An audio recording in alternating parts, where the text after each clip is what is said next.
श्री राम के अलावा इन 4 से भी हार गया था रावण। अधिकतर लोग यही जानते हैं कि रावण सिर्फ श्रीराम से ही हारा था, लेकिन ये सच नहीं है। रावण श्रीराम के अलावा शिवजी, राजा बलि, बाली और सहस्त्रबाहु से भी पराजित हो चुका था।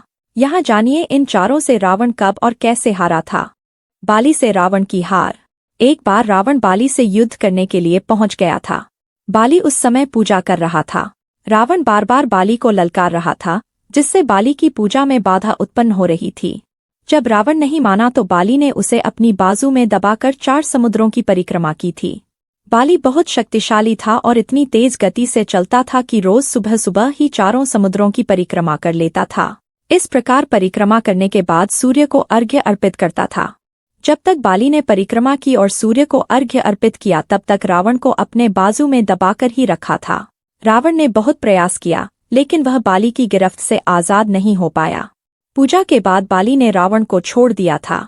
सहस्त्रबाहु अर्जुन से रावण की हार।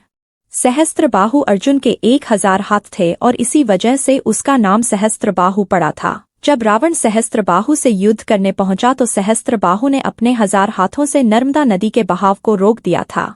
सहस्त्रबाहु ने नर्मदा का पानी इकट्ठा किया और पानी छोड़ दिया, जिससे रावण पूरी सेना के साथ ही नर्मदा में बह गया था।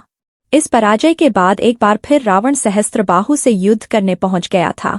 तब सहस्त्रबाहु ने उसे बंदी बनाकर जेल में डाल दिया था। राजा बलि के महल में रावण की हार। दैत्यराज बलि पाताल लोक के राजा थे। एक बार रावण राजा बलि से युद्ध करने के लिए पाताल लोक में उनके महल तक पहुंच गया था। वहां पहुंचकर रावण ने बलि को युद्ध के लिए ललकारा। उस समय बलि के महल में खेल रहे बच्चों ने ही रावण को पकड़कर घोड़ों के साथ अस्तबल में बांध दिया था।